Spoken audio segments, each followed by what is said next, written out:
ওমরে ফারুক সালাত শুরু করলেন, ফজরের সালাত, আল্লাহু আকবার। ইন দ্য মিন টাইম আবু লুলু এই খঞ্জর নিয়ে ওমরে ফারুকের বুকের মধ্যে 3টা স্টেবিং করলেন। একটা মারলেন নাভির নিচে, মারার সাথে সাথে পাকস্থলী কেটে গেল। আরেকটা মারলেন পাজরে, পাজর ছিঁড়ে গেল। ইসলামিক লাইফ, জীবন গড়ুন কোরআন সুন্নাহর আলোকে। আজকে আমরা সাইয়েদনা ওমরে ফারুকের বায়োগ্রাফি সম্পর্কে জানবো। ওমরে ফারুক রাদিয়াল্লাহু তাআলা আনহু, the superhero of this উম্মাহ। এই উম্মার সুপার হিরো তিনি, ঠিক কিনা? ওনার মুখের আগে লাঠি চলতো বেশি। সুবহানাল্লাহ পড়বেন না? মাঝে মাঝে লাঠি চালানোরও দরকার আছে না নাই? সাইয়েদনা ওমরে ফারুক আমাদের জন্য অনুপ্রেরণা। He is the real superhero of Muslim উম্মাহ। তিনি এই উম্মার রিয়েল সুপার হিরো। এজন্য ওনার জীবনী থেকে আমরা কিছু শিক্ষা নেওয়ার চেষ্টা করব ইনশাআল্লাহ। পড়েন সাইয়েদনা ওমরে ফারুক কিভাবে ইসলাম ধর্ম গ্রহণ করলেন, কিভাবে বিশ্বনবীর প্রাণের কলিজার টুকরা হলেন, এটা দিয়ে আমরা শুরু করি। আল্লাহ তাআলা সাইয়েদনা ওমরে ফারুকের হৃদয়ের মধ্যে 3টা ধাক্কা মেরেছেন, ইমানের ধাক্কা। আওয়াজ করে বলতে হবে কয়টা? জোরে বলেন তো কয়টা? 3টা ইমানি ধাক্কা। এক হচ্ছে বিশ্বনবীর দোয়ার ধাক্কা। এক কি? দোয়ার ধাক্কা। 2 হচ্ছে সূরা হাক্কা দিয়ে দিয়েছেন আল্লাহ এক ধাক্কা। সুবহানাল্লাহ পড়বেন না? 3 হচ্ছে সূরাতু তাহা দিয়ে আল্লাহ দিয়েছেন আরেকটা ধাক্কা। এই 3টা ইমানি ধাক্কা যখন সাইয়েদনা ওমরে ফারুকের হৃদয়ে লাগলো, উনি পড়তে আরম্ভ করেছেন আশহাদু আল্লা ইলাহা ইল্লাল্লাহ ওয়া আশহাদু আন্না মুহাম্মাদান আবদুহু ওয়া রাসূলুহু। চিল্লায়ে পড়েন আল্লাহু আকবার। বিশ্বনবী মক্কায় বসে বসে তাহাজ্জুদের সালাত পড়ে আল্লাহর কাছে দোয়া করলেন, আল্লাহুম্মা আইজ্জাল ইসলাম বিআহাব্বির রাজুলাইনি ইলাইক। ও আল্লাহ, 2 জন লোকের নাম বলবো, 2 জনের দরকার নেই। এই 2 জনের একজনকে আপনি ইসলামের সুশীতল ছায়া তলে এনে ইসলামকে বিজয় দান করে দেন। মুহূর্তের মধ্যে দোয়াটা কবুল করে নিয়েছে কে? বিশ্বনবী বললেন, আল্লাহ 2 জনের নাম বলবো আজকের দোয়ায়। আবি জাহাল ইবনে হিশাম, হয়তো হিশামের বেটা আবু জাহেলকে আপনি ইসলামের ভিতরে নিয়ে আসেন, কিংবা ওমর ইবনুল খাত্তাব, খাত্তাবের বেটা ওমরকে আপনি ইসলামের ছায়া তলে নিয়ে আসেন। ওমরে ফারুকের জন্য দোয়াটা কবুল করে নিয়েছে কে? মক্কার যে অবস্থা, আল্লাহর হাবিব সাল্লাল্লাহু আলাইহি ওয়াসাল্লাম বুঝলেন মক্কার এই 2 জনের একজন যদি আমার সাথে না থাকে তাহলে মক্কায় দাওয়াতি কাজ চালিয়ে যাওয়া যাবে। আল্লাহরে বললেন, আল্লাহ বেশি চাই না, এই 2 জনের একজন, হয় আবু জাহেল নয় ওমর, হয় আবু জাহেল নয় ওমর। বিশ্বনবী যখন দোয়া করলেন, এই দোয়ার একটা ইমানি ধাক্কা, নুরানি ধাক্কা সাইয়েদনা ওমরে ফারুকের হৃদয়কে স্পর্শ করে ফেলল। দোয়া ইজ লাইক এ মিসাইল। এই যে আমরা দোয়া করি, এটা মিসাইলের মতো। যুদ্ধে মিসাইল হামলা করে না? মিসাইল হামলা করার পরে এই মিসাইল লক্ষ্য বস্তুতে যে ভেদ করে, ঠিক কিনা? তেমনি দোয়ার মতো যদি আপনি দোয়া করতে পারেন, আপনি যেই জন্য দোয়া করেছেন ঠিক ওই জায়গায় যে আপনার দোয়া স্পর্শ করে। সুবহানাল্লাহ পড়বেন না? বিশ্বনবীর দোয়ার মাধ্যমে প্রথমে সাইয়েদনা ওমরে ফারুকের হৃদয়ে এক ধাক্কা লাগলো। 2 নম্বরে রব্বুল আলামিন সূরাতুল হাক্কা দিয়ে ওমরে ফারুকের হৃদয়ের মধ্যে দিলেন এক ধাক্কা। পড়েন আল্লাহু আকবার। কোরআনের ভেতরে সূরাতুল হাক্কা নামে একটা সূরা আছে না নাই? আল হাক্কাতু মাল হাক্কা ওয়া মা আদরাকা মাল হাক্কা। পড়েন আল্লাহু আকবার। বিশ্বনবী যখন দোয়া করলেন, ওই দোয়া যখন সাইয়েদনা ওমরে ফারুকের হৃদয়ে স্পর্শ করলো, সাইয়েদনা ওমরে ফারুক সব সময় বিশ্বনবীরে ফলো করতে আরম্ভ করলেন। বিশ্বনবী ডানে গেলে লুকিয়ে লুকিয়ে ওমর ফারুক ডানে যায়, বিশ্বনবী বায়ে গেলে লুকিয়ে লুকিয়ে ওমরে ফারুক বায়ে যায়। বিশ্বনবী একবার মসজিদুল হারামে যে নামাজ পড়তে শুরু করলেন, ওমরে ফারুক তখন বিশ্বনবীর পিছু পিছু ছদ্মবেশে পেছন থেকে যে বিশ্বনবী কিভাবে নামাজ পড়ে দেখতে শুরু করলেন। বিশ্বনবী ইন দা মিন টাইম এশার নামাজে আল হাক্কাতু মাল হাক্কা তেলাওয়াত শুরু করে দিলেন। আল হাক্কাতু মাল হাক্কা তেলাওয়াত শুরু করে দিলেন। তেলাওয়াত করতে করতে বিশ্বনবী যখন তেলাওয়াত করতেছে, ওমরে ফারুক এরকম দুলতেছে আর মজা পাচ্ছে। ও মিয়া, বিশ্বনবীর কণ্ঠ বুঝি আমার মতো কণ্ঠ? আপনার মতো কণ্ঠ? আহমদ বিন ইউসুফের কণ্ঠ? আব্দুল বাসিতের কণ্ঠ না? বিশ্বনবীর গলায় যে কি সুরের ঝংকার আল্লাহ দিয়েছেন, কি সুরের লহরী আল্লাহ দিয়েছেন, একবার যে শুনতো পাগল হয়ে যেত। আল্লাহু আকবার। বিশ্বনবী সূরা হাক্কা মন্ত্রমুগ্ধ তেলাওয়াতে, মন্ত্রমুগ্ধ সুর দিয়ে, মন্ত্রমুগ্ধ কণ্ঠ দিয়ে তেলাওয়াত করতে লাগলেন। এশার সালাতে ওমরে ফারুক দুলতে লাগলেন। ওমরে ফারুক যত শুনেন অবাক হয়ে যায়, যত শুনেন অবাক হয়ে যায়, যতই শুনে অবাক। কিরে, কারণ তিনি আরবি ভাষা বুঝতেন। এত সুন্দর শব্দের গাঁথনি, এত প্রাঞ্জল বর্ণনা, এত সুন্দর অন্তমিল, এটা কবিতা না হয়ে পারে না। উনি মনে মনে ভাবলেন এটা মনে হয় কবিতা। It might be poem, it could be poem. Muhammad মনে হয় কবি হয়ে গেছে, তার কাব্য প্রতিভা দিয়ে সে এটা বানিয়েছে। তা না হলে এত সুন্দর কথা, এটা কবিতা না হয়ে পারে। ইন দ্য মিন টাইম বিশ্বনবী কিন্তু দেখতেছে না যে পেছনে ওমর। বিশ্বনবী তেলাওয়াত করছিলেন। ইন দ্য মিন টাইম বিশ্বনবী পড়ছিলেন ওমা হুয়া বিকাউলি শাইরিন কলিলাম মা তুমিনুন। এই আয়াতের অর্থ হলো এটা কোনো কবির কথা নয়, খুব অল্প সংখ্যক লোকই তোমরা ঈমান আনো। সুবহানাল্লাহ পড়েন। এটাকে বলে কোইনসিডেন্ট। কোইনসিডেন্ট, হুট করে অনেক সময় মিলে যায়। যায় কি যায় না? আপনি একজনের কথা ভাবতেছেন, বাজারে গেলেন, বাজারে যেই দেখেন ওই লোকটা দাঁড়ায় আছে, এরকম হয় কি হয় না? কোইনসিডেন্ট।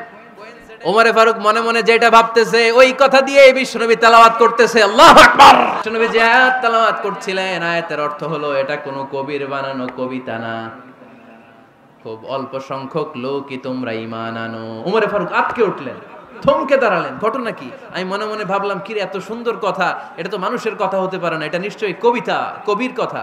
কিন্তু মুহাম্মদ এখন আবার পড়তেছে ওমা হুয়া বিকাউলি শাইর, এটা কোনো শায়েরের, কবির কথা নয়। কলিলাম মা তুমিনুন, অল্পই তোমরা ঈমান আনো। তার মানে আমার মনে যা চলে মুহাম্মদ এটা টের পায়। মুহাম্মদ গণক। নাউজুবিল্লাহ পড়বেন না?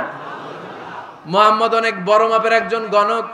মানুষের হৃদয়ে কি চলে, মনে মনে কি ভাবে, মুহাম্মদ না দেখেও বলে দিতে পারে। ইন দা মিন টাইম বিশ্বনবী পরের আয়াতে পড়লেন ওয়ালা বিকাউলি কাহিনিন কলিলাম মা তাযাক্কারুন। এই আয়াতের অর্থ হলো এটা কোনো গণকের বানানো গণনা নয়, খুব অল্প সংখ্যক লোকই তোমরা উপদেশ হিসেবে এটাকে মানো।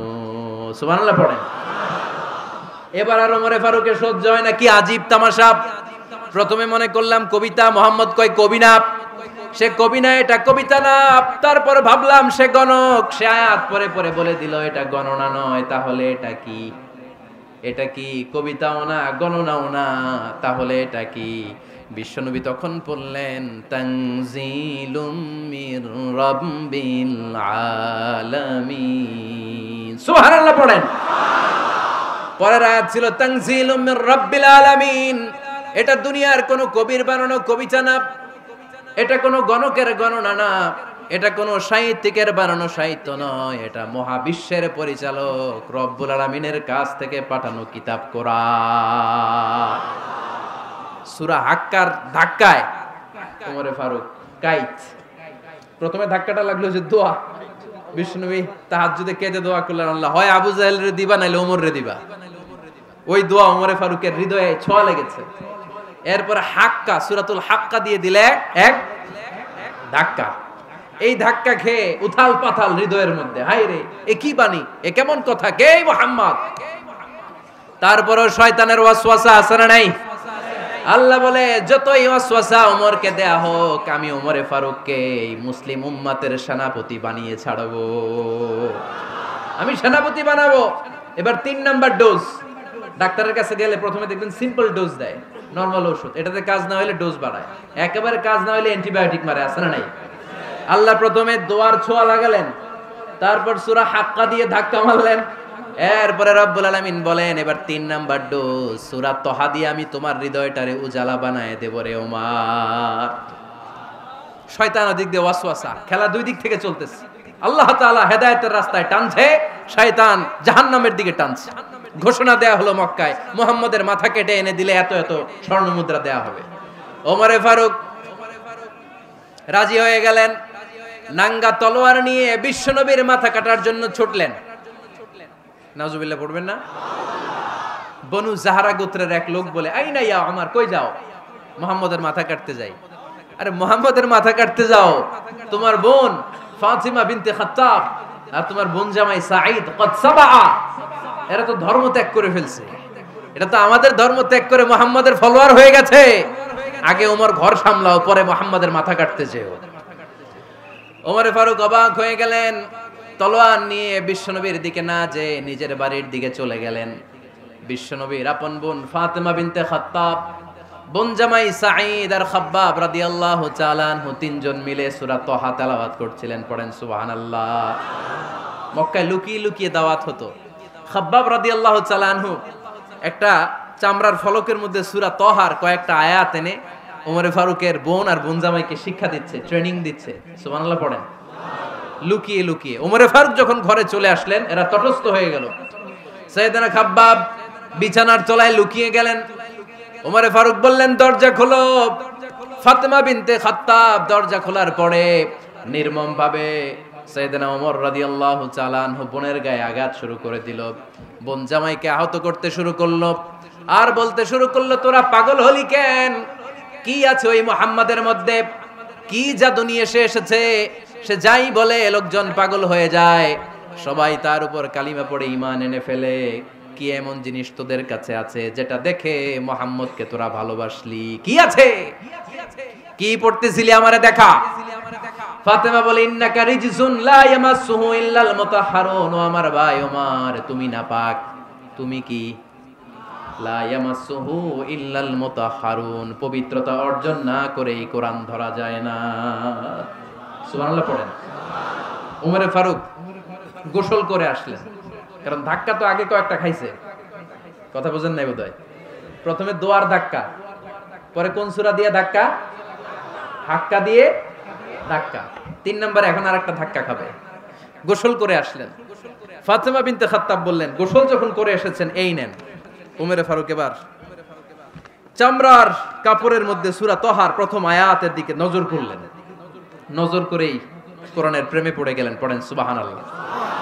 ওমরে ফারুক পড়তে আরম্ভ করলেন, তাহা মা আনজালনা আলাইকাল কুরআনা লিতাশকা ইল্লা তাযকিরাতাল লিমান ইয়াখশা তানজিলাম মিম্মান খালাকাল আরদা ওয়াস সামাওয়াতিল উলা। সুবহানাল্লাহ পড়েন। উনি পড়তে আরম্ভ করলেন, তাহা মা আনজালনা আলাইকাল কুরআনা লিতাশকা, এই কোরআনকে আমি তোমাদের হতভাগ্য জাতি হিসেবে দুনিয়ায় থাকার জন্য পাঠাই নাই। এটা রব্বুল আলামিনের পক্ষ থেকে এসেছে। যারা রবকে ভয় করে তাদের জন্য আছে উপদেশ। যিনি আকাশ বানিয়েছেন, জমিন বানিয়েছেন, ওই আল্লাহ তাআলা নিজেই এই কোরআন পাঠিয়েছে। আওয়াজ করে পড়তে হবে, আল্লাহু আকবার। উনি খুব ভালো আরবি জানতেন। সূরা তাহা পড়ার পরে আর ধৈর্য ধারণ করতে পারে না। ওমরে ফারুক ছোট্ট বাচ্চার মতো কান্না শুরু করে দিলেন। আল্লাহু আকবার। সূরা তাহাটা হাতে নিয়ে, তলোয়ারটা হাতে নিয়ে বিশ্বনবীর দিকে ছুটতে আরম্ভ করলেন। আইনা মুহাম্মদ, কোথায় মুহাম্মদ? তোমরা আমাকে মুহাম্মাদের কাছে নিয়ে চলো। বিশ্বনবী তখন সাফা পাহাড়ের পাদদেশে দারুল আরকাম ইবনে আলকামের ঘরে লুকিয়ে লুকিয়ে কোরআনের দাওয়াত দিতেন। ওমরে ফারুককে পাগলের মতো ছুটে আসতে দেখে বিশ্বনবীর চাচা হামজা ইবনে আব্দুল মুত্তালিব বলল, নবী আপনি পালান। ওই যে খাত্তাবের বেটা ওমর আপনাকে অপমান করার জন্য, আক্রমণ করার জন্য তেরে এসেছে। সাহাবীরা বললেন, নবী আপনি পালিয়ে যান, আমরা সামাল দেব। বিশ্বনবী বললেন, না আমি পালাবো না, বরং তোমরা সরে যাও। ওমর ইবনুল খাত্তাবকে আমার দরবার পর্যন্ত আসতে দাও। আমার তো মনে হচ্ছে ওই যে তাহাজ্জুদের নামাজ শেষে চোখের পানি ছেড়ে যে আমি আল্লাহর কাছে দোয়া করেছি, আজকে আমার ওই দোয়াটা কবুল হতে শুরু করেছে। আমার তো মনে হচ্ছে আমার দোয়া কবুল হবে, আসতে দাও। ওমর ফারুক এসে বললেন, আশহাদু আল্লা ইলাহা ইল্লাল্লাহ ওয়া আশহাদু আন্না মুহাম্মাদান আবদুহু ওয়া রাসূলুহু, আমি সাক্ষ্য দিলাম আল্লাহ ছাড়া কোনো ইলাহা নাই, নিশ্চয় আপনি আল্লাহর প্রেরিত বান্দা এবং রাসূল। পড়েন সুবহানাল্লাহ। ওমর ফারুক যখন কালিমা শাহাদা পড়ে মুসলমান হয়ে বিশ্বনবীর হাতে হাত রাখলেন, মুসলিম সাহাবীদের মধ্যে খুশি আর আনন্দের বন্যা বয়ে গেল। মুসলিম হাতে গোনা সাহাবারা আল্লাহর প্রশংসা করলেন। বিশ্বনবী সাইয়েদনা ওমর ফারুককে জড়িয়ে ধরলেন। ওমর ফারুক আবার বিশ্বনবীরে বললেন, নবী গো, আলাসনা আলাল হক, আমরা কি সত্যের উপরে আছি নাকি আমরা ভুলের উপরে আছি? বিশ্বনবী বললেন, বালা নাহনু আলাল হক, আমরাই সত্যের উপরে আছি। সুবহানাল্লাহ পড়ে। আলাসনা আলাল হক, নবী আমরা কি সত্যের উপরে নাই? হ্যাঁ অবশ্যই ওমর তুমি সত্যের উপরে আছো।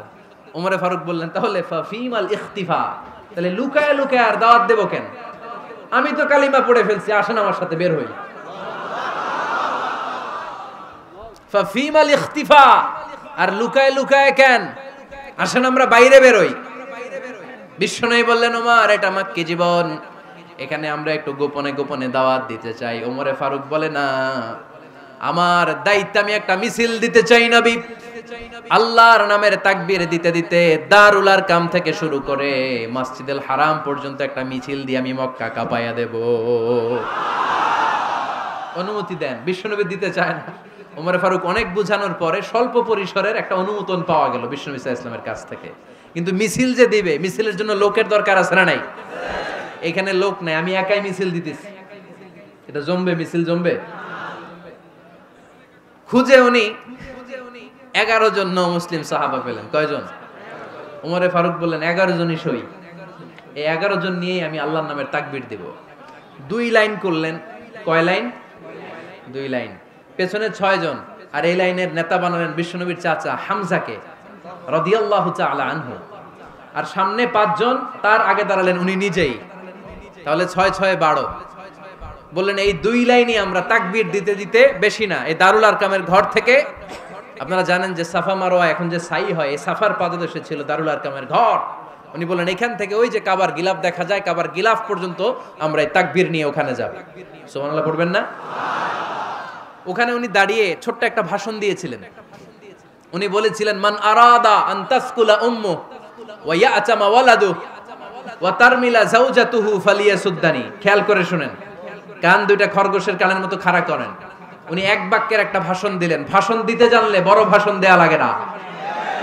এক বাক্যের ভাষণ দিয়ে গোটা বিশ্বকে ঝাঁকুনি মারা যায়। চিল্লায় বলো ঠিক কিনা? ওমরে ফারুক এক বাক্যের একটা ছোট্ট ভাষণ দিলেন। মান আরাদা আন তাসকুলা উম্মু, কে আছো মায়ের এই মক্কায়, কে আছো মায়ের বুক খালি করতে চাও? ইয়া আচামা ওয়ালাদু, কে আছো বাচ্চাগুলারে, নিজের সন্তানগুলোরে ইয়াতিম বানাতে চাও? কে আছো তারমিলা যাওজাতুহু, নিজের স্ত্রীকে বিধবা বানাতে চাও? ফালিয়া সুদ্দানি, বুকের পাটা থাকলে আমি ওমর রে থামাও। ফালিয়া সুদ্দানি, দেখি মক্কায় কার এত বড় বুকের পাটা। কে আছো মায়ের বুক খালি করতে চাও, সন্তান রে এতিম বানাতে চাও, স্ত্রীকে বিধবা বানাতে চাও? ফালিয়া সুদ্দানি, পারলে আমারে ঠেকাও। এই বলে উনি আল্লাহু আকবার, আল্লাহু আকবার, আল্লাহু আকবার বলে স্লোগান শুরু করে দিলেন। এক এক স্লোগানে মক্কার মরুজমিন থারথার করে কাঁপতে আরম্ভ করলো। এই মিছিল মক্কার কেউ দেয় নাই। মিছিলের আওয়াজ শুনে আবু জাহেল বাইরিস, উতবা বাইরিস, শাইবা, ওয়ালিদ ইবনে মুগিরা সব বের হইছে। কি রে, আমার এলাকায় এত বড় স্লোগান, কার এত সাহস? বের হয়ে দেখে মিছিলের সামনে ওমর। ওমর রে দেখে দিছে এক দৌড়। কারণ ওমরে ফারুককে থামানোর মতো বাপের বেটা মক্কায় দ্বিতীয়টা কেউ ছিল না। আওয়াজ করে বলেন ঠিক কিনা? ওমরে ফারুক আল্লাহু আকবার, আল্লাহু আকবার বলে স্লোগান দিতে দিতে মসজিদুল হারামের ভেতরে ঢুকে গেল। কাবার গিলাফ ধরার পরে সেদিন মিছিল থেমেছে। ওই আল্লাহর নামের স্লোগান সেদিন কেউ থামাতে পারে নাই, কিয়ামত পর্যন্ত কেউ থামাতে পারবে না। চিল্লায় বলো ঠিক কিনা?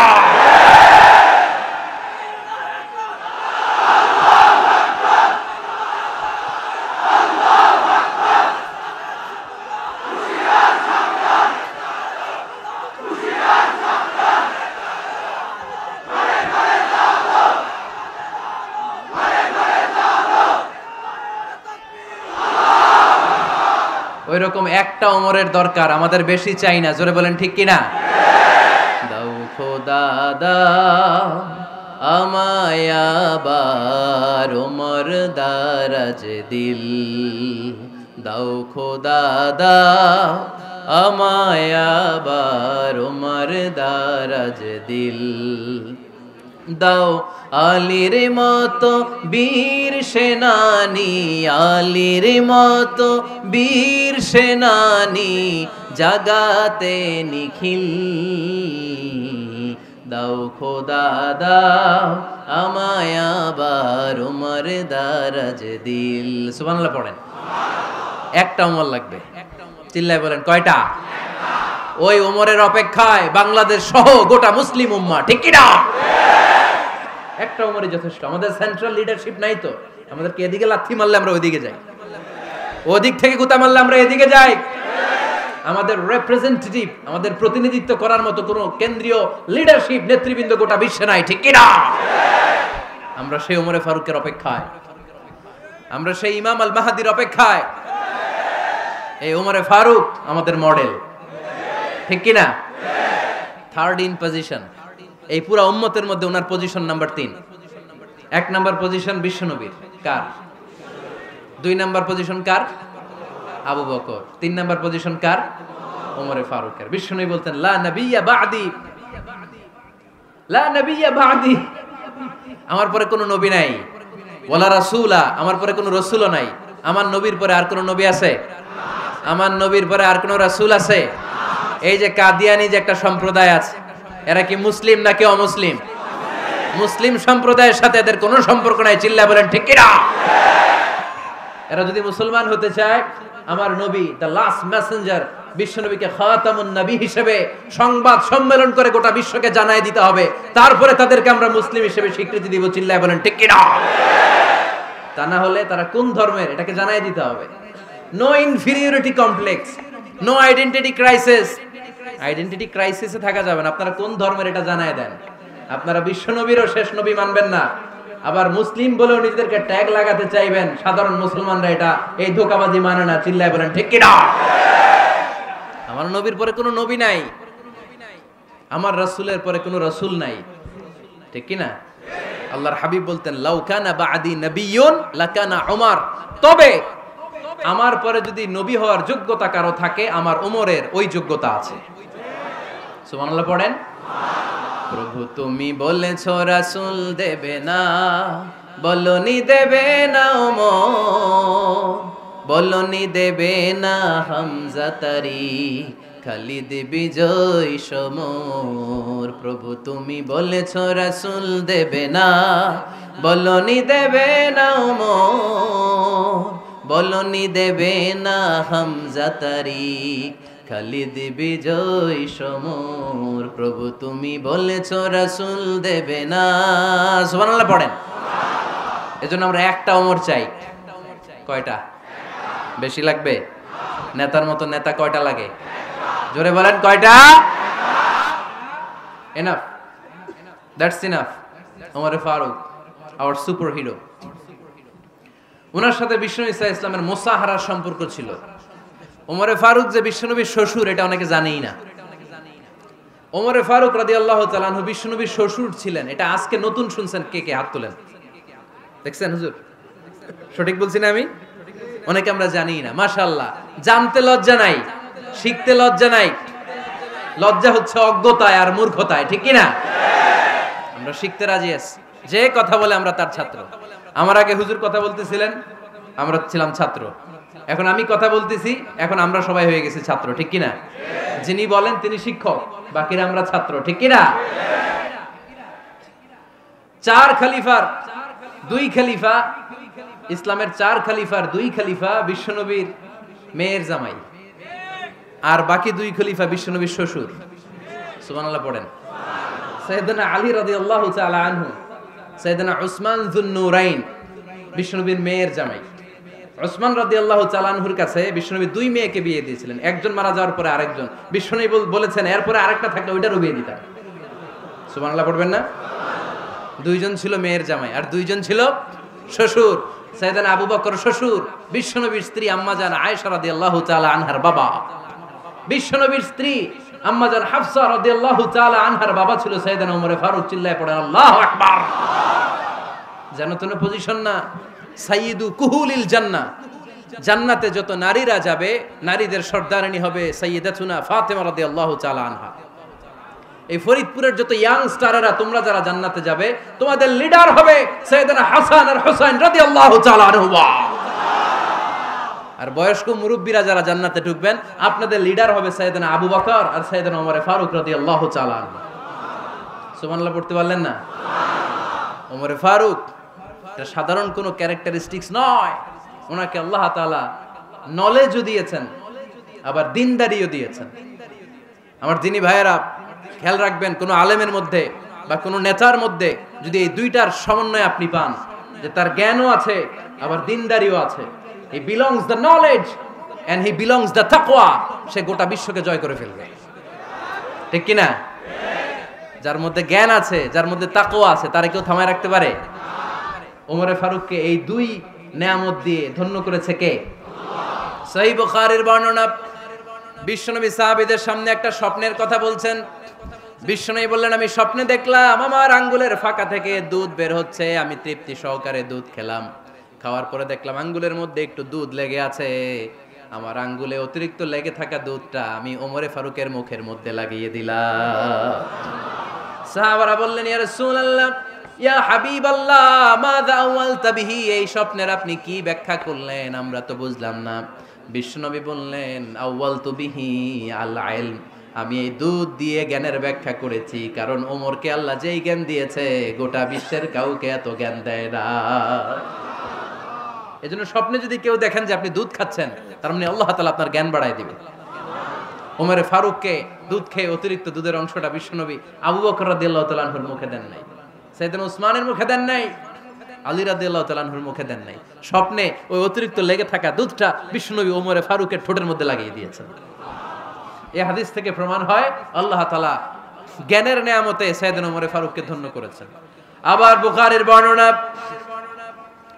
বিশ্বনবী সাল্লাল্লাহু আলাইহি ওয়াসাল্লাম আরেকটা স্বপ্নের বর্ণনা দিচ্ছেন। তিনি বললেন, তোমাদের সবাইকে স্বপ্নে আমার সামনে দাঁড় করানো হলো। আমি দেখলাম তোমাদের কারো জুব্বা নাভি পর্যন্ত, কারো জুব্বা হাঁটু পর্যন্ত, কারো জুব্বা টাকনু পর্যন্ত। ওমরে ফারুককে যখন স্বপ্নে আমার সামনে দাঁড় করিয়ে দেয়া হলো, আমি দেখলাম ওমরের জুব্বা এত লম্বা, ওমর টেনে হিচড়ে তার জুব্বা নিয়ে সামনে হেঁটে যাচ্ছে। সাহাবারা বললেন, ফামাযা আওয়ালতা বিহি ইয়া রাসূলুল্লাহ, ও আল্লাহর রাসূল, এই স্বপ্ন দিয়ে আপনি কি বোঝাতে চাইলেন, আমরা কিছু বুঝলাম না। বিশ্বনবী বললেন, আউয়ালতু বিহি আদ-দীন, আমি এই হাদিসের দ্বারা দ্বীনের ব্যাখ্যা করলাম, যার জামা যত লম্বা তার দ্বীনদারি তত বেশি। সুবহানাল্লাহ, আসতে পড়েন। স্বপ্নে দেখলেন কোন সাহাবীর জুব্বা নাভি, কোন সাহাবীর হাঁটু, কারোটা টাকনু, কিন্তু ওমরে ফারুকের জুব্বা এত লম্বা, ইয়াজুরু থাওবাহু, তিনি তার জুব্বা টেনে হিচড়ে যাচ্ছেন। বিশ্বনবী বললেন, এটা দ্বারা আমি দ্বীন, আমি তাকওয়া, দ্বীনদারি, তাকওয়া, এটার ব্যাখ্যা করেছি। তার মানে ওমরে ফারুকের তাকওয়ার সামনে সব তাকওয়া পানি হয়ে যাবে। কোন সুবহানাল্লাহ। আল্লাহ তাআলা সাইয়েদনা ওমরে ফারুককে দ্বীনের জ্ঞান দিয়েছেন, তাকওয়া দিয়েছেন। যুবক ভাইরা, যাকে আল্লাহ তাআলা দ্বীনের জ্ঞান দেয়, যাকে আল্লাহ তাআলা তাকওয়ার এই গুণ দিয়ে সমৃদ্ধ করে, তার জন্য গোটা বিশ্বের সব দরজাগুলোকে ওপেন করে দেয় কে? কত বড় মুত্তাকি ছিলেন সাইয়েদনা ওমরে ফারুক। মদিনার সমাজে কয়জন মুনাফিক ছিল বিশ্বনবী ছাড়া কেউ বলতে পারতেন না। বিশ্বনবী কোন সাহাবীকে মুনাফিকদের লিস্ট দিয়ে যান নাই, একজন সাহাবী ছাড়া। দেখি কেউ বলতে পারেন কিনা ওই সাহাবীর নাম? কি নাম? হুযায়ফা ইবনুল ইয়ামান রাদিয়াল্লাহু তাআলা আনহু। ওনাকে বলা হতো সাহিবু সিররি রাসূলিল্লাহ, আল্লাহ রাসূল সাল্লাল্লাহু আলাইহি ওয়াসাল্লামের গোপন তথ্যের ধারক বাহক। সুবহানাল্লাহ পড়বেন না? বিশ্বনবী ইন্তেকালের আগে মদিনার সমাজে মোট কয়জন মুনাফিক আছে, এই তথ্য আবু বকরকে বলেন নাই, ওমর রাদিয়াল্লাহু তাআলা আনহুকে বলেন নাই, উসমান রাদিয়াল্লাহু তাআলা আনহু, আলী রাদিয়াল্লাহু তাআলা আনহু, আশারাতুল মুবাশশিরিনা বিল জান্নাহ কোন সাহাবীকে বলেন নাই। শুধুমাত্র কেবলমাত্র একমাত্র হুযায়ফা ইবনুল ইয়ামান রাদিয়াল্লাহু তাআলা আনহুর কাছে মুনাফিকদের লিস্টে বিশ্বনবী দিয়ে গিয়েছেন। সুবহানাল্লাহ পড়েন। মদিনায় কারা কারা মুনাফিক কেউ জানতো না হুযায়ফা ছাড়া। কে ছাড়া? নামটা আজকে মুখস্থ করেন, যাতে অন্য কোনো ওয়াজে কেউ জিজ্ঞেস করলে বলতে পারেন। মুনাফিকদের লিস্ট যে সাহাবীর কাছে বিশ্বনবী দিয়ে গিয়েছিলেন, সাহাবীর নাম কি? নাম? নামটা কেমন লাগে? ভাল লাগে? অনেকে আমারে জিজ্ঞেস করে, হুজুর আমার ছেলে হবে আগামী মাসে, একটা নাম দেন। নাম দিয়ে দিলাম হুযায়ফা। যাদের হবে ছেলে, এলাকায় যাদের নেক্সট কয়েক মাসে ছেলে হবে, খালি হুযায়ফা চলবে। কি চলবে? ভাল লাগে? নামটা ভাল লাগে? রাইখেন, অনেক সুন্দর নাম। উনি জানতেন মুনাফিক কারা। দেখেন ওমরে ফারুকের তাকওয়ার লেভেলটা কত হাই। ওমরে ফারুক একদিন হুযায়ফা রাদিয়াল্লাহু তাআলা আনহুর কাছে গেলেন, যে বললেন, হুযায়ফা, বিশ্বনবী ইন্তেকালের আগে মুনাফিকদের নামের লিস্টটা কারো কাছে দেয় নাই, আমার জানা নাই, সাইয়েদনা আবু বকরের জানা নাই, কোন সাহাবীর জানা নাই, তুমি ছাড়া। আমি তোমার কাছে জানতে চাই, আমি ওমরের নামটা ওই মুনাফিকদের খাতায় আছে কিনা আমার একটু বলো। আমার ওমরের নামটা ওই মুনাফিকদের লিস্টিতে একটু আছে কিনা, নামটা একটু বলো। যদি থাকে আমি ভালো হয়ে যাব, আমি নেফাকি দূর করে পাক্কা মুমিন হতে চাই। আমার নাম যদি মুনাফিকের লিস্টে থাকে আমি তো শেষ। হুযায়ফা চোখের পানি ছেড়ে দিয়ে বলে, আমিরুল মুমিনিন, কেমন প্রশ্ন করলেন আপনি? আপনি বিশ্বনবীর শ্বশুর, এই উম্মতে আপনার পজিশন 3 নাম্বার। আপনারে মুনাফিকরা ভয় পায়, শয়তান আপনারে ভয় পায়। আপনি জান্নাতে সব বয়স্ক লোকদেরকে নিয়ে জান্নাতের মধ্যে আগে আগে ঢুকবেন, কেমন করে মুনাফিকদের কাতারে আপনার নাম থাকতে পারে ওমর? সুবহানাল্লাহ পড়ে। কি বিনয়ী, কি তাকওয়া। হুযায়ফাকে যে ধরতেন, হুযায়ফা একটু বলো না আমার নামটা মুনাফিকদের লিস্টিতে আছে কিনা। ওমরে ফারুকের যদি এই টেনশন থাকে যে আমি মুনাফিক হয়ে গেলাম কিনা, আমাদের এই টেনশন থাকার দরকার আছে না নাই? হ্যাঁ, যেন সব সময় আল্লাহর কাছে দোয়া করতে হবে, আল্লাহ তুমি নেফাকি থেকে আমাদেরকে বাঁচাও। আরো জোরে পড়েন আমিন। ওমরে ফারুক রাদিয়াল্লাহু তাআলা আনহু আমাদের সুপার হিরো, আমাদের সবাই বলেন আমাদের। উনি কত বড় সুপার হিরো শুনেন। উনি জুমার খুতবা দিচ্ছেন। কি দিচ্ছেন? মসজিদে নববীতে খুতবার মাঝখানে হঠাৎ বললেন, ইয়া সারিয়াতাল জাবাল, ইয়া সারিয়াত ইবনে জানিমিল জাবাল। এই কথা বলেই আবার খুতবা দিতে শুরু করলেন। ওনার এই ইয়া সারিয়াত ইবনে জানিমিল জাবালের সাথে আগের কথারও কোনো মিল নাই, পরের কথারও কোনো মিল নাই। জুমার নামাজের পর মুসল্লি সাহাবারা ধরলেন, বললেন, ইয়া আমিরাল মুমিনিন। খুতবার মাঝখানে হঠাৎ করে ইয়া সারিয়াত ইবনে জালিমিল জাবাল বলে আপনি চিৎকার করলেন কেন? আপনার এই বাক্যের সাথে আপনার খুতবার আগের বাক্যের কোনো মিল নাই, আপনার খুতবার পরের বাক্যেরও কোনো মিল নাই। এই কথা আপনি কারে বললেন, কারে উদ্দেশ্য করে বললেন? এই কথার তাৎপর্য কি আমাদেরকে বুঝিয়ে বলেন।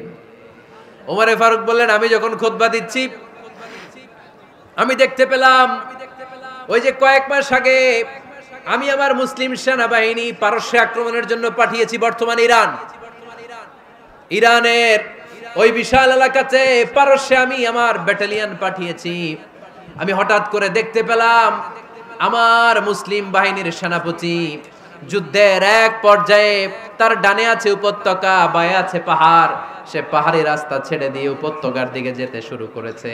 আমি দেখতে পেলাম আমার মুসলিম বাহিনী যদি উপত্যকার দিকে ছুটে বেড়ায়, কাফির মুশরিকরা আমার মুসলিম বাহিনীকে কচুকাটা করে ফেলবে। তাই আমি এখান থেকে তাদেরকে কমান্ড দিয়ে বলেছি, ইয়া সারিয়াতাল জাবাল, উপত্যকার দিকে নয় পাহাড়ের দিকে যাও, তাহলেই তোমাদের বিজয় নিশ্চিত হয়ে যাবে। উপত্যকার দিকে যেও না, ইলাল জাবাল, ইলা সারিয়াতিল জাবাল, পাহাড়ের দিকে ছোট। সাহাবারা অবাক, ঘটনা কি? উনি বসে আছেন মদিনায় মসজিদে নববীর মিম্বারে দাঁড়িয়ে, উনি যদি ইয়া সারিয়াতাল জাবাল বলে এটা কি ইরানে যাবে নাকি? ও মিয়া, তখনকার সময়ে বর্তমানের মতো মোবাইল ছিল নাকি, ইন্টারনেট ছিল নাকি, কিছু ছিল? খালি মুখে আমি যদি বলি ইয়া সারিয়াতাল জাবাল, এটা ইরানে যাবে, ইন্ডিয়ায় যাবে, ঢাকায় তো যাবে না, ফরিদপুর শহরেই তো বসবে না, ঠিক কিনা? কিন্তু এটা আমিরুল মুমিনিন, বিশ্বাসী সাহাবারা বিশ্বাস করে নিল। কিছু মুনাফিক ছিল, এরা কয় না ঝামেলাস, এটা তো সম্ভব না, এক কাজ করি, এই সেনাপতি যখন বিজয়ী বেশে মদিনায় ফিরে আসবে আর আমরা ধরবো। এরা দিন গুনতে লাগলো, এই সেনাপতি মুসলিম বাহিনী নিয়ে পারস্য জয় করে কবে ফিরে আসবে।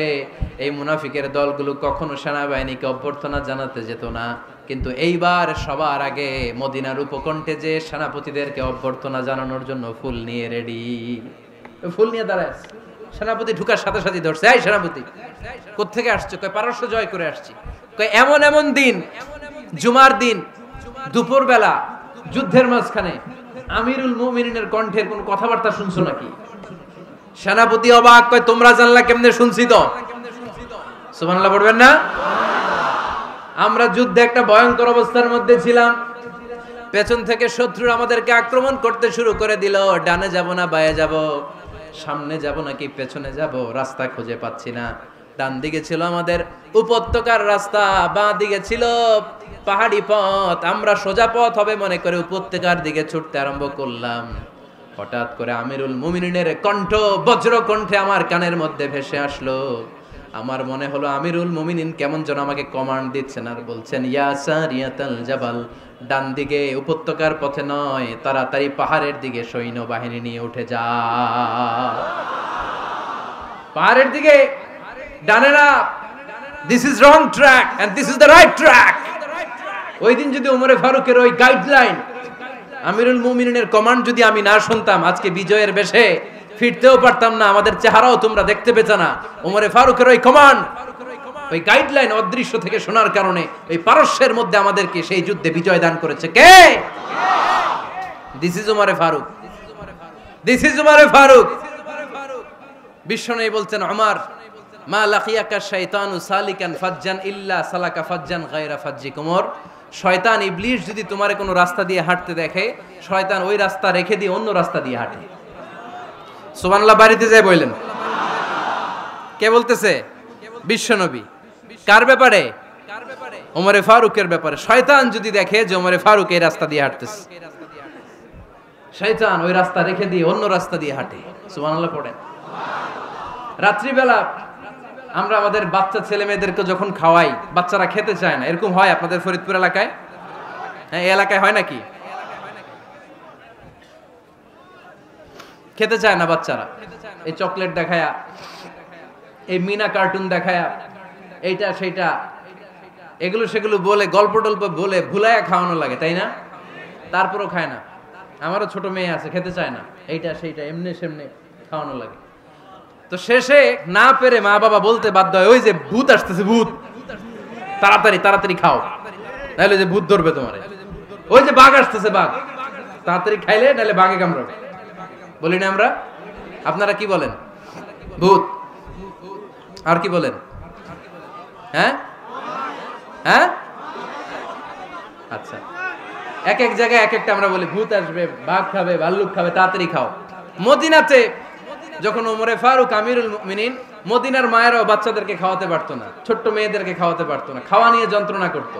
বাচ্চারা যখন মদিনায় খেতে চাইতো না রাত্রি বেলায়, মদিনার মায়েরা বলতো, তাড়াতাড়ি খাও, হা হুয়া ইয়াতি উমর, হা হুয়া ইয়াতি উমর, তাড়াতাড়ি খা, নাইলে ওই যে ওমর আসতেছে, Omar. This is our superhero সাইয়েদনা ওমর ফারুক রাদিয়াল্লাহু তাআলা। শুধু শয়তানি ভয় পেত না, মুনাফিকরাও ভয় পাইতো, জমের মতো ভয়। শুধু তাই না, আমাদের আম্মাজান বিষ্ণু ইসা ইসলামের স্ত্রীরাও ওমরে ফারুককে ভয় পেতেন। সুবহানাল্লাহ কইবেন না? মাঝে মাঝে বিষ্ণু ইসা ইসলামের সাথে আম্মাজান আয়েশার ঝগড়া হতো, হতো না? আপনাদের ফ্যামিলিতে ঝগড়া হয়? হয় না? হয় না? কার কার দেখি? ওরে আল্লাহ, অনেক আল্লাহর ওলি আছে তো এই জায়গায়। ঝগড়া হয় না? কি কথা কয়, ঝগড়া হয় না বলে? বিশ্বনবীর ফ্যামিলিতে ঝগড়া হয়, আপনার ফ্যামিলিতে হয় না? মিষ্টি ঝগড়া। আর ও বিয়েই করে নাই।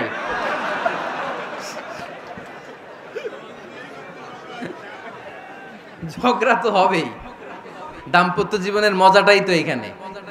কখনো ঝগড়া, কখনো আনন্দ, একটু বৃষ্টি, একটু রোদ, একটু হাসি, একটু কান্না, ভালো লাগা, ভালোবাসা শেয়ার করে নেয়া, মিলেমিশে একাকার হয়ে যাওয়া, ঠিক কিনা? তো আল্লাহর হাবিব সাল্লাল্লাহু আলাইহি ওয়াসাল্লামের সাথে আম্মাজান আয়েশার ঝগড়া হতো। তো একদিন ঝগড়া হয়ে দুইজন রেগে আছে। খবরদার, দুইজন রেগে থাকবেন না আবার। একজন রাগলে আরেকজন থেমে যাবেন, কারণ এই ছোট্ট ঝগড়া থেকে এটা অনেক সময় বিচ্ছেদের দিকে গড়ায়। আমার প্রিয় ফরিদপুরবাসী, ভাবি রেগে গেলে আপনি রাইগেন না, ওই দিন আপনি একটু ঠান্ডা থাকেন। আবার আপনি রেগে গেলে, আমার মাইকের আওয়াজ যদি ভাবিরা শুনেন, আপনারা রেগে যায় না, একটু ঠান্ডা থাকবেন। দুইজনে রেগে গেলে তো তৃতীয় বিশ্বযুদ্ধ শুরু হবে, তাই না? একজন রেগে গেলে আরেকজন ঠান্ডা। কারণ এই সামান্য ঝগড়া থেকে ইগোর কারণে এটা বিচ্ছেদ আর ডিভোর্স পর্যন্ত গড়ায়। আর শয়তান এখানে উস্কানি দেয়, কারণ ইমানদারদের ফ্যামিলি ভাঙতে পারলে শয়তান সবচেয়ে বড় খুশি হয়। আর ইমানদারদের ফ্যামিলি টিকে থাকলে খুশি হয়ে যায় কে? আম্মাজান আয়েশা রাদিয়াল্লাহু তাআলা আনহার সাথে বিষ্ণু ইসা ইসলামের ঝগড়া হতো মাঝে মাঝে। একবার ঝগড়া হলো, বিষ্ণু সাল্লাল্লাহু আলাইহি ওয়াসাল্লাম রাগ, আম্মা জান আয়েশাও রাগ। তো বিষ্ণু নবী বললেন, আয়েশা ঝগড়া করে আর কতক্ষণ থাকবো, আসো মিটমাট করি। আয়েশা রাদিয়াল্লাহু বললেন, ঠিক আছে মিটমাট করব।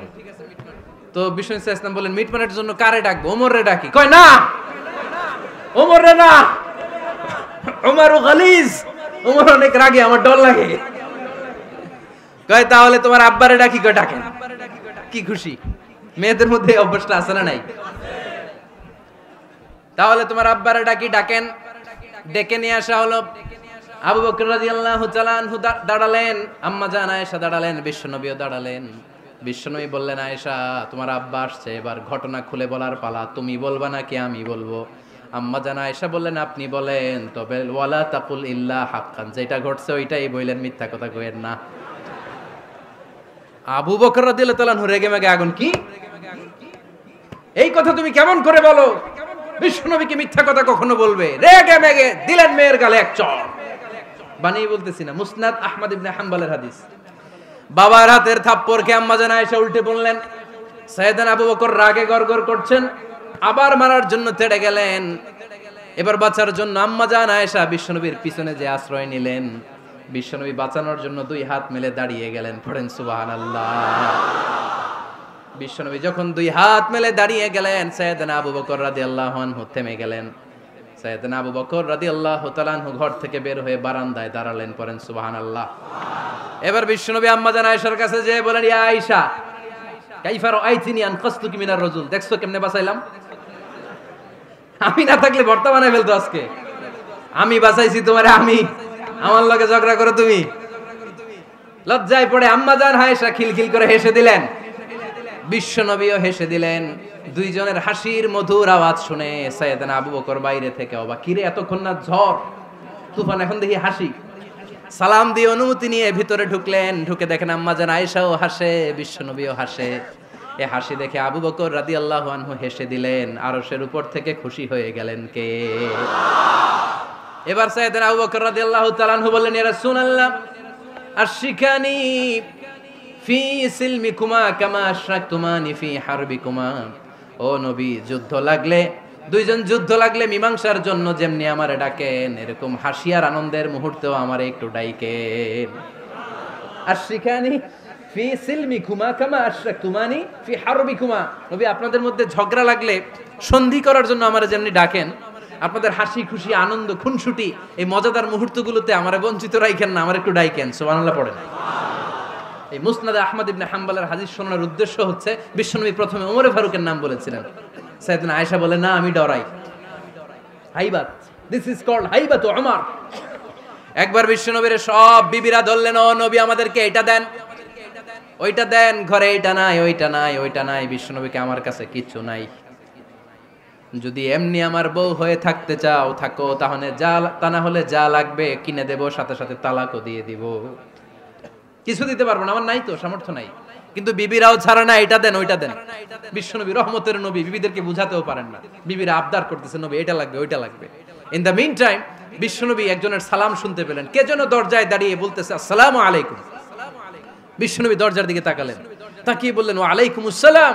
আর বুঝতে পারলেন এটা আমার ওমরের সালাম। সালাম দেওয়ার পরে বিবিদের দিকে তাকায় দেখে একজন বিবিও নাই, সব অন্দর মহলের ভিতরে দৌড়। সুবহানাল্লাহ পড়তে পারলেন না? This is our super hero Omar. এরকম ওমর একটা লাগবে, চিল্লায় বলেন কয়টা? একটা ওমর গোটা বিশ্বকে সোজা করে দিবে। একটা ওমর সবল আর দুর্বলের সব পার্থক্য দূর করে দিবে। মাজলুমের উপর জালিমের অত্যাচারের অবসান ঘটায় দিবে। গোটা বিশ্বটাকে সাম্য, মৈত্রী, ভালোবাসার ইনসাফ দিয়ে পরিপূর্ণ করে দিবে। সেই ওমরের অপেক্ষায় আমরা। নিজের ছেলেকে 80টা বেত মেরেছেন। কয়টা? 80টা বেত মেরেছে। এই ব্যাপারে অনেকগুলো বর্ণনা পাওয়া যায়। সবচেয়ে সহিহ বর্ণনা হচ্ছে মুয়াত্তা ইমাম মালিকের বর্ণনা। ওমর ফারুক রাদিয়াল্লাহু তাআলা আনহুর ছেলে আব্দুর রহমান মারুফুন বিআবি শাহমা ছিলেন মিশরে। ওখানে নাবিজ খেয়েছিলেন। নাবিজ হচ্ছে আরব দেশের লোকেরা দুধের মধ্যে শক্ত খুরমা রাত্রেবেলা ঢেলে দিত। ঢেলে দিলে সারা রাত ওই খুরমার রসটা দুধের সাথে মিশে দুধটা লাল হয়ে যেত। এটারে সকালবেলা খেত, খুব সুস্বাদু। এটাকে বলে নাবিজ। কিন্তু এটা রাতে ভিজাইলে সকালেই খাইতে হয়, রেখে দিলে আবার একটু সমস্যা হয়। এটা অনেকটা তারির মতো হয়ে যায়, মাতলামি চলে আসে। তো ওমরে ফারুকের ছেলে নাবিজ খেয়েছেন, মদ খাননি, নাবিজ, কিন্তু নাবিজ খাওয়াতে সাকরান চলে এসেছে। সাকরান চলে আসাতে এটা যখন প্রমাণিত হয়েছে, আমর ইবনে আস রাদিয়াল্লাহু তাআলা আনহু নাকে 80 বেত মেরেছেন মিশরে। কয় বেত? নিয়ম হচ্ছে সবার সামনে, কিন্তু সবার সামনে না মেরে একটু গোপনে মেরেছে। এই তথ্য যখন ওমরে ফারুকের কাছে এসেছে, উনি বললেন না, মারতে হবে সবার সামনে, আলাদা মারলা কেন? ও মদিনায় ফিরে আসলে আমি আবার 80টা মারব। মদিনায় ফিরে আসার পরে সাইয়েদনা ওমরে ফারুক ওই আগের 80টারে আর ধরেন নাই, নিজ হাতে আবার 80টা বেত মেরেছেন। এই বেত মারার 1 মাস পরে এই আবু শাহমা ইন্তেকাল করেছে। অনেক ঐতিহাসিক বলে এই বেতের আঘাতে মরেছে, কেউ কেউ বলেছে নিজের রোগের কারণে মরেছে। কিন্তু দিস ইজ দ্য ইনসাফ সিস্টেম অফ উমর। নিজের ছেলে বলে ছেড়ে দেয় নাই। এখন নিজের ছেলে হইলে 7 খুন মাফ, নেতার ছেলে হইলে 10 খুন মাফ, এলাকার মোড়লের ছেলে হইলে 10 খুন মাফ। নো পার্শিয়ালিটি ইন ইসলাম। ইসলামে পার্শিয়ালিটি নাই। আপনি নেতার ছেলে হন, আপনি বিজনেস ম্যাগনেটের ছেলে হন, আপনি যেই হন না কেন, ইসলামের দৃষ্টিতে সবাই সমান। চিল্লায় বলেন ঠিক কিনা? বানু মখজুমিয়া গোত্রের এক নারী চুরিতে ধরা পড়ল। সাহাবারা বললেন, নবী, মদিনার সবচেয়ে ভেরি প্রেস্টিজিয়াস এন্ড ডিগনিফাইড ফ্যামিলির মেয়ে, আপনি হাত কাটেন না, কারণ ইসলামের নিয়ম চুরি করলে কি কেটে দাও। বিশ্বনবী বললেন, বলো কি? হাত না কাটার জন্য তোমরা আমাকে রেকমেন্ড করছো?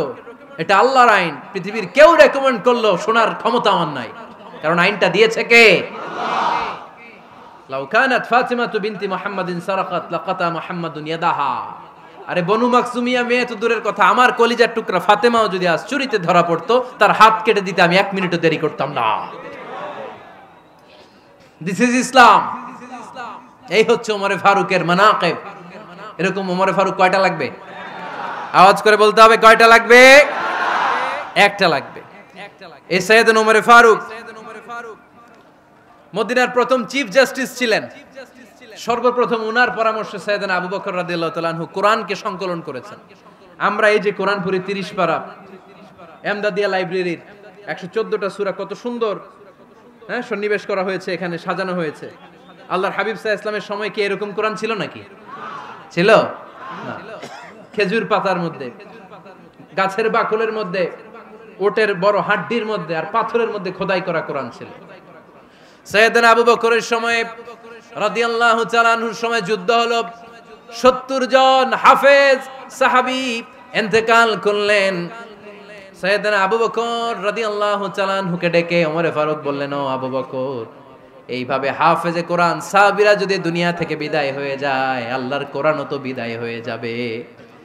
আমার পরামর্শ হলো আপনি সব বয়োজ্যেষ্ঠ সাহাবীদেরকে একসাথে করে কোরআনের সব কাগজগুলোকে একসাথে করে একটা নির্ধারিত কপির মধ্যে কোরআনকে সংকলন করে ফেলেন।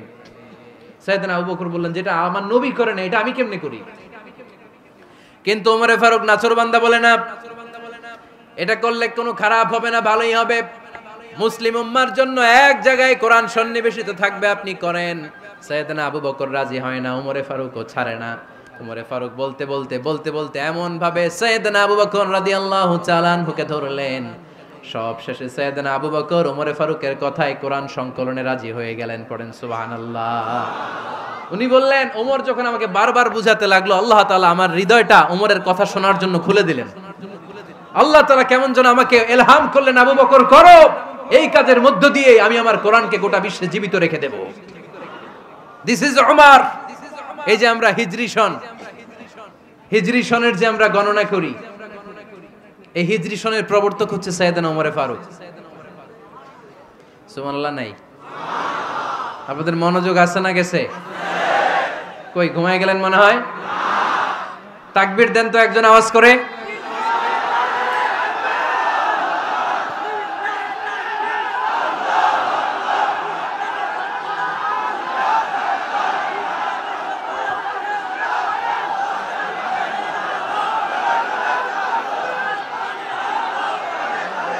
মাশাআল্লাহ, মাশাআল্লাহ। বসেন বসেন, এখনই শেষ করে দেব কিছু সময়ের মধ্যে। আমরা একসাথে বিদায় নিব ইনশাআল্লাহ। ওঠা বসা করবেন না, ওঠা বসা করবেন না, বসেন। সাইয়েদনা ওমরে ফারুক এই হিজরি সনের গণনা শুরু করেছেন। সাহাবারা বলল, আমিরুল মুমিনিন, খ্রিস্টানদের ঈসাই সন আছে, আমাদের মুসলমানদের কোনো সন নাই। আমাদের একটা সন থাকলে আমাদের জিজিয়া নিতে, আমাদের যাকাতের টাকা উত্তোলন করতে অনেক সুবিধা হবে। ওমর ফারুক বললেন, তাহলে কোন সালকে হিজরি, কোন সালকে মুসলিম সাল হিসেবে আমরা ঘোষণা দিতে পারি? একজন বলল, আমার নবী যেই সালে জন্মগ্রহণ করেছেন ওই সালে। ওমর ফারুক বললেন, না, আমার নবীর জন্ম আমাদের জন্য খুশির দিন, কিন্তু এটা আমাদের জন্য প্রেরণা নয়। প্রেরণা নবীর কাজে, ঠিক কিনা? আরো কিছু সাহাবারা বলল, তাহলে যেই সালে আমার নবী ইন্তেকাল করেছে ওইটারে প্রথম সাল ধরেন। ওমর ফারুক বললেন, না, যেদিন তিনি ইন্তেকাল করেছেন এটা আমাদের দুঃখের দিন, এটা আমাদের প্রেরণা নয়। আমাদের প্রেরণা হচ্ছে বিশ্বনবীর ত্যাগ, তিতিক্ষা আর কাজের মধ্য দিয়ে। জোরে কোন ঠিক কিনা? ওমর ফারুক বললেন, যেদিন বিশ্বনবী ইসলাম রক্ষায় নিজের মাতৃভূমি ছেড়ে মক্কা থেকে মদিনায় গিয়েছেন ওই দিনটাকে হিজরি প্রথম দিন ধরে আমরা হিজরি সাল গণনা করে শুরু করে দেব। ওইটাই হচ্ছে হিজরি সন। সেখান থেকে হিজরি সনের প্রবর্তন করেছেন সাইয়েদনা ওমর ফারুক রাদিয়াল্লাহু তাআলা আনহু। এই যে স্টেট গভর্নমেন্ট, এই যে প্রিজন, জেলখানা, ক্যান্টনমেন্ট, সচিবালয়, গণভবন, বঙ্গভবন, মুক্তিযোদ্ধাদের ভাতা, রাষ্ট্রীয় ভাতা, এই সব নিয়ম কানুন সাইয়েদনা ওমর ফারুক তার রাষ্ট্রীয় আমলে তিনি নিজে করেছেন। চিল্লায় পড়েন আল্লাহু আকবার। মুসলমানদের আলাদা কারেন্সি, নিজস্ব মুদ্রা ব্যবস্থা নিজে চালু করেছেন। সৈনিকদের মধ্যে যারা বিবাহিত প্রতি 6 মাস অন্তর অন্তর 1 মাসের ছুটি কাটাতে তারা ফিরে আসবে, সাইয়েদনা ওমর ফারুক চালু করেছেন। চিল্লায় আওয়াজ করে পড়েন আল্লাহু আকবার। এই যে আমরা 20 রাকাত সালাতুত তারাবি পড়ি রমাদানে, পড়েন না আপনারা? এটা সাইয়েদনা ওমর ফারুক চালু করেছে। সুবহানাল্লাহ পড়তে পারলেন না? কোরআনে মোট 22টা আয়াত আছে যেখানে সাহাবারা ইনডিসিশনে ভুগছিলেন। বিশ্বনবীর মত একটা, ওমর ফারুকের মত আর একটা। এই 22 জায়গায় আল্লাহ তাআলা বিশ্বনবীর মতের পক্ষে আয়াত নাজিল না করে ওমর ফারুকের মতের পক্ষে কোরআনের আয়াত নাজিল করেছেন। আওয়াজ করে পড়েন আল্লাহু আকবার। এদিকে উঠলেন কেন আপনারা? যারা উঠছেন আমার দিকে তাকান।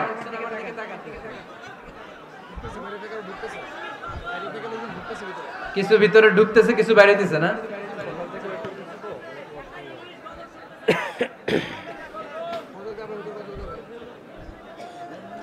সাইয়েদনা ওমর ফারুক, আমরা সাহাবীদের জীবন চরিত পড়তে চাই না, কত যে অনুপ্রেরণামূলক দৃষ্টান্ত সাইয়েদনা ওমর ফারুক আমাদের জন্য রেখে গিয়েছেন। ওমর ফারুক যখন খলিফা, দিনের বেলায় যদি রাষ্ট্রে কোনো নিয়ম জারি করতেন, দিনের বেলায় জনগণকে কোনো বিষয়ে যদি নিষেধ করতেন, রাত্রে বেলায় খাওয়ার সময় ফ্যামিলি মেম্বারদের সবাইকে বলতেন, এই দিনের বেলা আমি জনগণকে এই কাজ করতে নিষেধ করেছি, তোমরা আমার ফ্যামিলি মেম্বার, খবরদার তোমরা এই কাজ করো না। জনগণ করলে যতটুকু শাস্তি, তোরা করলে পাবি ডবল শাস্তি।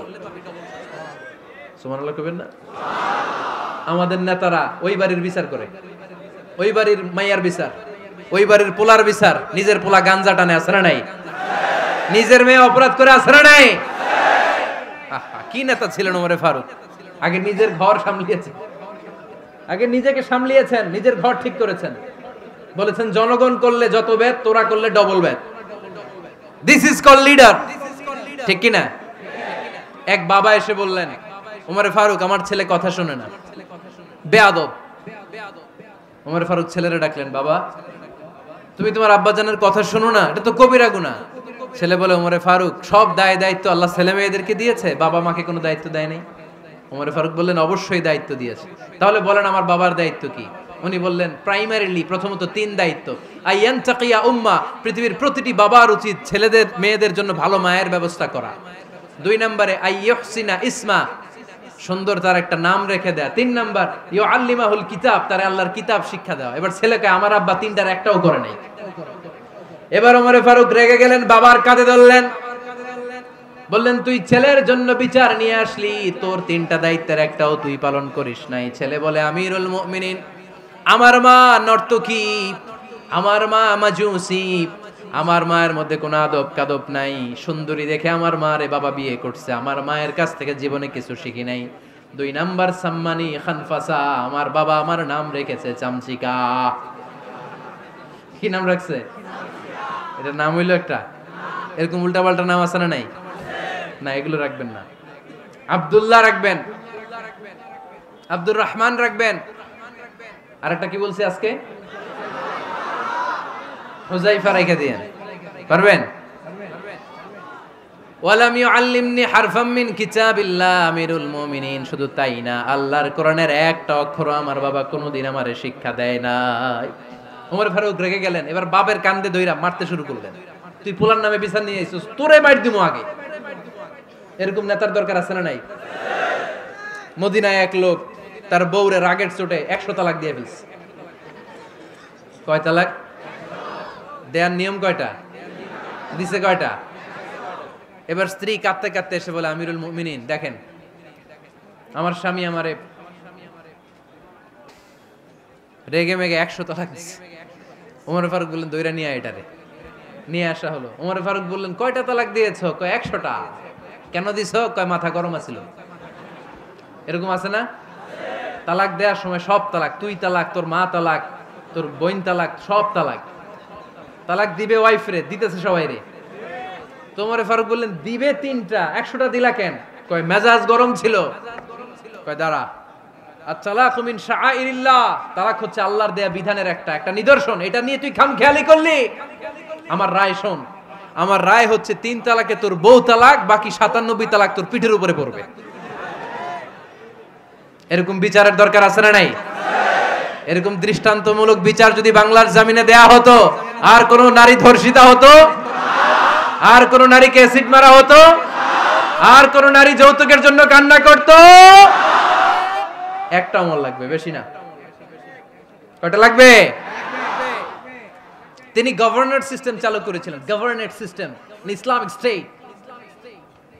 বাহরাইন, ইয়েমেন, মিসর, কুফা, বসরা, মক্কা, মদিনা, এই 7 জায়গায় 7 জন গভর্নর পাঠিয়েছেন। তাদের থেকে তথ্য নিতেন। এই গভর্নর সিস্টেম উনি বানিয়েছেন। সাইয়েদনা আমর ইবনে আল-আস রাদিয়াল্লাহু তাআলা আনহুকে পাঠিয়েছেন মিশরে। মিশরে একটা দৌড় প্রতিযোগিতা হতো। ওই দৌড় প্রতিযোগিতায় আমর ইবনে আল-আস রাদিয়াল্লাহু তাআলা আনহুর ছেলে অংশগ্রহণ করেছে, কিন্তু এক মিশরি ওই দৌড় প্রতিযোগিতায় চ্যাম্পিয়ন হয়ে গেছে। রানার্স আপ হয়েছে আমর ইবনে আল-আসের ছেলে। এবার মিশরি ফার্স্ট আর গভর্নরের ছেলে সেকেন্ড। রাগের চোটে আমর ইবনে আল-আসের ছেলে ওই মিশরির মাথার মধ্যে কয়েকটা বাড়ি মেরেছে। মিশরি বলে, আমার মারলা কেন? তুমি খেলায় পারো না, আমারে মারলা কেন? কয় আনা ইবনুল আকরামিন, আমি গভর্নরের পোলা, আমি যা বলবো এটাই হবে, আমার উপরে কথা নাই। মিশরি ওইখানে আর ঝগড়া বাঁধায় নাই, মনে দুঃখ নিয়ে মদিনায় চলে আসলেন। এসে বললেন, আমিরুল মুমিনিন, আপনি আমর ইবনুল আস রাদিয়াল্লাহু তাআলা আনহুকে মিশরের গভর্নর বানিয়ে পাঠিয়েছেন। একটা প্রতিযোগিতায় আমি চ্যাম্পিয়ন হয়েছি, ওনার ছেলে হয়েছে রানার আপ। কেন সে চ্যাম্পিয়ন হতে পারে নাই? এই কারণে আমার মাথায় লাঠি দিয়ে 3টা বাড়ি মেরে। বিচারটা দিছে কার দরবারে? কথা বুঝেন নাই বোধহয়? ওমর ফারুকের দরবার। ওমর ফারুক বললেন, তাই আগামী বছরের অমুক তারিখ আমি সব গভর্নরদেরকে ডেকে হিসাব নেই, তো ওই দিন তুই থাকবি, পারবি না? মিশরে বলে, পারবো মানে অবশ্যই পারবো। ওই দিন 7 রাজ্য থেকে 7 গভর্নর হাজির, গভর্নরদের ছেলেরাও হাজির, মিশরীয় হাজির। 7 গভর্নরের কাছ থেকে 7 এলাকার খোঁজ খবর নেয়ার পরে ওমরে ফারুক বললেন, আইনাল মিসরি, মিশরি লোকটা কই, এদিকে আয়। মিশরি সামনে আসার পরে বলল, আমর ইবনুল আস, তুমি মিশরের গভর্নর, তোমার ছেলে সহ তুমি আসো। আমর ইবনুল আস এসে সামনে বসে রইলেন। এবার বললেন, ও আমর ইবনুল আসের ছেলে, তুমি নাকি ইবনুল আকরামিন গভর্নরের ছেলে, তুমি যা বলবা মিশরে নাকি তাই হবে, তোমার নাকি অনেক দাপট। নিজে একটা লাঠি এনে মিশরীর হাতে দিয়ে বলল, এবার তোর মাথায় যতটা মারছে তুই ততটা গুনে গুনে মার, আমি দেখবো। আমর ইবনুল আস দেখবে, আমর ইবনুল আসের ছেলেরে তুই এখানে মার। সে বলতেছে, থাক, আপনি বলছেন এতেই যথেষ্ট, মারা লাগবে না, আমি মাফ করে দিলাম। ওমরে ফারুক বলল, খবরদার, মার, মার ওর মাথার মধ্যে। মিশরি ওমরে ফারুকের ধমক শুনে ভয়ে ভয়ে 3টা বাড়ি মারল। এই বাড়ি মারা দেখেও ওমরে ফারুকের হৃদয় ঠান্ডা হয় নাই। লজ্জায় আমর ইবনুল আস, বয়স হয়ে গিয়েছে সাহাবা, মাথা তখন টাক, মাথায় চুল নাই, লজ্জায় মাথাটা হেট হয়ে মাথাটা নিচু করে রেখেছে। এবার রাগের চোটে ওমরে ফারুক বললেন, এবার আমর ইবনুল আসের টাক মাথার মধ্যে একটা মার, মার। কেন ছেলেকে শিক্ষা দিতে পারে নাই? ইয়া আমর ইবনুল আস, মাতা জাআলতুমুন নাস আবিদা, তোমরা কখন মিশরীদেরকে নিজেদের দাস বানায় নিলা? ওয়াকাদ ওয়ালাদাতুম উম্মুহুম আহরারা, আর ওদের মায়েরা তো ওদেরকে স্বাধীন সন্তান হিসেবে প্রসব করেছে। মানুষদের উপর ক্ষমতাগিরি করার জন্য গভর্নর পাঠাই নাই। খবরদার, জনগণ তাদেরকে দেখভাল করার জন্য তোমাদেরকে পাঠানো হয়েছে, তাদের উপর কোনো অত্যাচার করার জন্য নয়। চিল্লায় বলেন ঠিক কিনা? এরকম নেতা কয়টা লাগবে? কয়টা? ওই নেতার নাম কি? ওমর। হ্যাঁ, হুয়া ইয়াতি ওমর। 22 জায়গায় বিশ্বনবী কয় একটা, ওমরে ফারুক বলে আর একটা। আল্লাহ বলে, বিশ্বনবী আপনার পক্ষে আমি আয়াত নাজিল করতে পারলাম না, আমি ওমরের পক্ষে নাজিল করে দিলাম। বিশ্বনবী বলতেন, ইন্নালি কুল্লি উম্মাতিন মুহাদ্দাস, সব উম্মতের মধ্যে, সব নবীর উম্মতের মধ্য থেকে একজন করে আল্লাহ তাকে মুহাদ্দিস বানাতো। মুহাদ্দিস না, মুহাদ্দাস। মুহাদ্দাস মানে এমন লোক যিনি যা ভাবতো ওই ভাবনাটাই আল্লাহ আয়াত হিসেবে নাজিল করে দিতেন। বিশ্বনবী বলেন, আমার উম্মতের মধ্যে মুহাদ্দাস হচ্ছে সাইয়েদনা ওমর। মদিনার সবচেয়ে বড় মুনাফিকের নাম আব্দুল্লাহ ইবনে উবাই ইবনে সালুল। সব মুনাফিকদের সরদার, কিন্তু এই মুনাফিকের ছেলেটা হলো পাক্কা ইমানদার। এই ছেলের নাম হলো আব্দুল্লাহ। আওয়াজ করে বলেন, ছেলের নাম কি? আব্দুল্লাহ ইবনে উবাই ইবনে সালুল। মুনাফিক সরদার যখন ইন্তেকাল করলো, সাইয়েদনা আব্দুল্লাহ রাদিয়াল্লাহু তাআলা আনহু বিশ্বনবীর কাছে এসে চোখের পানি ছেড়ে ডেকে বলে, নবী আপনিও জানেন, আমিও জানি, মদিনার সবাই জানে আমার আব্বা মুনাফিকদের সরদার, কিন্তু আমার মন তো মানে না, আমার তো পিতা, আমার তো বাবা লাগে, আমার তো মন মানে না। আপনিও জানেন মুনাফিক, আমিও জানি মুনাফিক। নবী আপনার দরবারে কিছু আমি চাই না, আপনার গায়ের একটা জামা দেন, আপনার জামাটা পরিয়ে আমার বাবারে দাফন দিব।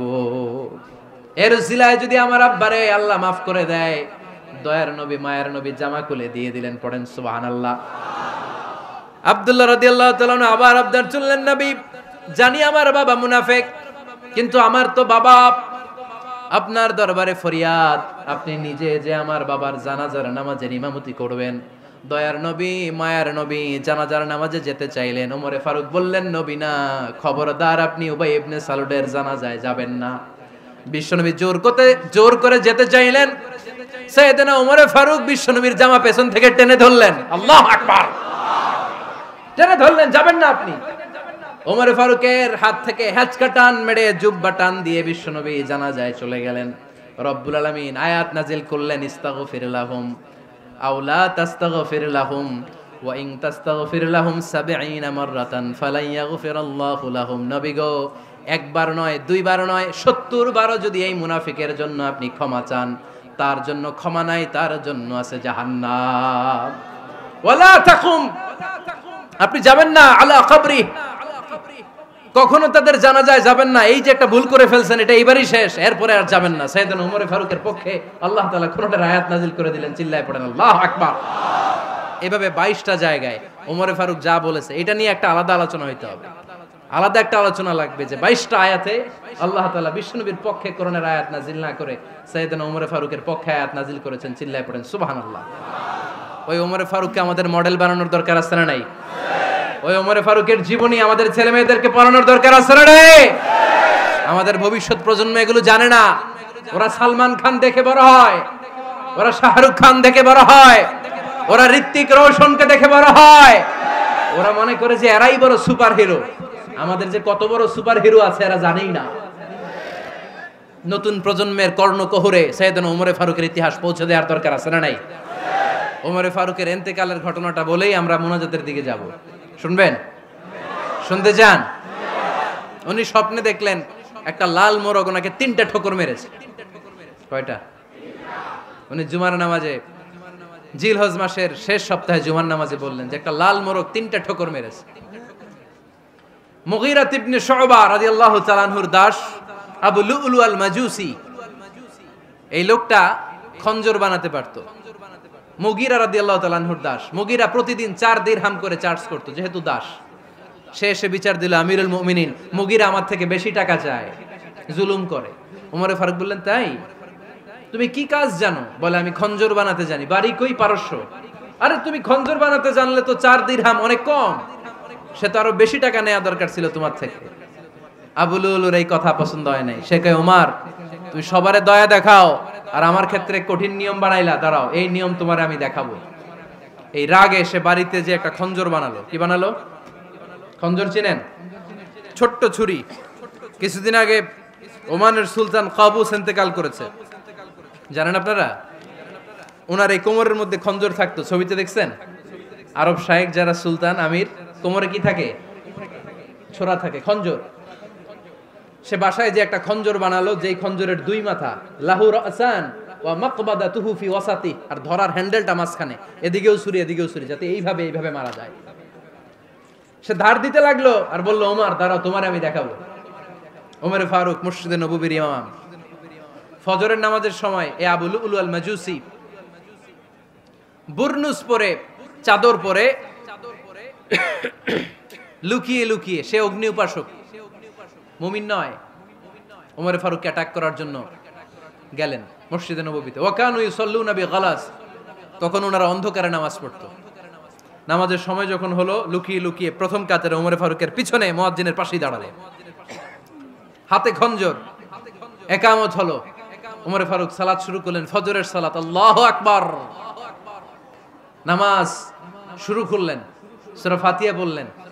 আরেকটা সূরা যখন পড়তে যাবেন, ইন দ্য মিন টাইম আবু লুলু এই খঞ্জর নিয়ে ওমরে ফারুকের বুকের মধ্যে 3টা স্টেবিং করলেন। একটা মারলেন নাভির নিচে, মারার সাথে সাথে পাকস্থলী কেটে গেল। আরেকটা মারলেন পাজরে, পাজর ছিঁড়ে গেল। 3টা মারার পরে ওমরে ফারুক বললেন, কাতালানি আল কালব, এক কুকুর আমাকে মেরে ফেলেছে। পেছন থেকে এক সাহাবীকে টান মেরে সামনের দিকে নিয়ে গেলেন, তুমি নামাজের ইমামতি করাও। আর ওমরে ফারুককে বাকিরা ধরাধরি করে পেছনে নিতে আরম্ভ করলেন। আর এই আত্মাই আক্রমণ যে করেছে, সে কাতারের মাঝখান দিয়ে যেতে আরম্ভ করলো আর দুই দিকে ছুরি মারতে আরম্ভ করলো। 13 জন সাহাবীর গায়ে ছুরি মেরেছে, 7 জন সাহাবা স্পট ডেথ, জায়গায় মৃত্যু। এই ভয়ঙ্কর অবস্থা দেখে এক সাহাবী বুরনুস, এক ধরনের জুব্বা আছে মাথাওয়ালা, অনেকে জ্যাকেট পরছেন না এরকম মাথাওয়ালা, লম্বা জুব্বা আছে, আরবরা শীতে পরে মাথাওয়ালা, এই মাথাওয়ালা জুব্বা বের করে এক সাহাবী জালের মতো তার দিকে উড়ায় মারল। ওই বুরনুসের মধ্যে পেঁচিয়ে আবু লুলু মাটিতে পড়ে গেল আর সুইসাইড করে ফেললো, নিজের বুকে নিজে মেরে আত্মহত্যা। যেই সাহাবীকে ইমামতির জন্য দাঁড় করালেন, উনি ছোট্ট সূরা দিয়ে, প্রথম রাকাতে সূরা আল কাউসার, দ্বিতীয় রাকাতে সূরাতুল ইখলাস দিয়ে নামাজ শেষ। ওমরে ফারুক বেহুশ। ওমরে ফারুক কি? হ্যাঁ, বেহুশ। সবাই কান্নাকাটি করতেছে, সবাই দেখতে গেলেন, এখন হুঁশ ফিরে না। মুখের মধ্যে, মুখ খুলে রাষ্ট্রের চিকিৎসক মুখের মধ্যে দুধ দিলেন, ওই নাভি দিয়ে দুধ বের হয়ে যায়, পাকস্থলী কেটে ওখান দিয়ে দুধ বের হয়ে যাচ্ছে। তারা বললো, ওনারে বাঁচানো সম্ভব না, দেখেন হুঁশ ফিরে কিনা। হুঁশ ফিরলে ওনার পরে কে আমির হবে, উনি যেন প্যানেল ঠিক করে দিয়ে যায়। সবাই তাকিয়েছে ওমরে ফারুকের চোখের দিকে। আল্লাহর মেহেরবানিতে ঘন্টা খানিক পরে উনি চোখ খুললেন। চোখ খোলার পরেই বলেন নাই, ও মা আমি মরে যাই। চোখ খোলার পরে উনি বলেন নাই, কে মারলো আমারে। চোখ খোলার পরে উনি বলেন নাই, আমার পরে নেতা কে হবে। চোখ খোলার পরে সর্বপ্রথম কথাটি ছিল, আসল্লান নাস, আমার নেতৃত্বে যে ফজরের নামাজটা শুরু হয়েছিল, এটাকে ঠিকমতো তোরা পড়েছিলি? আমার নেতৃত্বে যে ফজরের জামাত শুরু হয়েছিল, সেটা ঠিকঠাক মতো সমাপ্ত হয়েছিল কিনা আগে বল। আসল্লান নাস, নামাজটা হয়েছে কিনা বল। সুবহানাল্লাহ কইতে পারলেন না? This is Omar, hour super hero. নেতা অনেকগুলো লাগে না, এরকম নেতা একটাই যথেষ্ট, যে গোটা বিশ্বকে কাঁপায় দিতে পারে। চিল্লায় বলো ঠিক কিনা? আমরা চাই আমাদের ছেলেগুলো ওমরে ফারুকের মতো বড় হোক। আমরা চাই আমাদের ছেলে মেয়েগুলো খাব্বাব, খুবাইব, সাইয়েদনা আলী, উসমান, আবু বকর রাদিয়াল্লাহু তাআলা আনহুর অনুসরণে বড় হোক, ঠিক কিনা? আমরা একটা ওমর চাই, যিনি আমাদেরকে সালাতের শিক্ষা দিয়ে গিয়েছেন, ইন্তেকালের আগে বলেছেন সাল্লান নাস। এজন্য আমরা যেন নামাজ কখনো নষ্ট না করি। আল্লাহর জমিনে দিন বাস্তবায়ন আসাদ্দুহুম ফি আমরিল্লাহি ওমর। ওমর রাদিয়াল্লাহু তাআলা আনহুর মতো এত কঠোর কেউ ছিলেন না।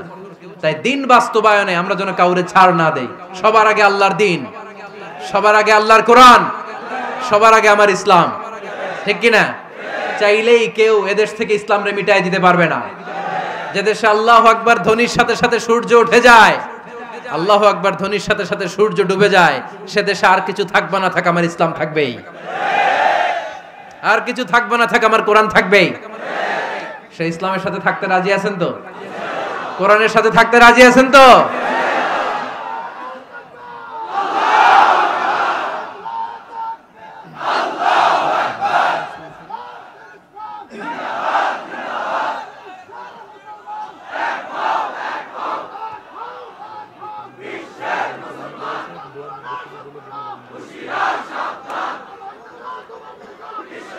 আল্লাহ আমাদের সবাইকে কবুল আর মঞ্জুর করে নেক, আমরা পড়ি আমিন।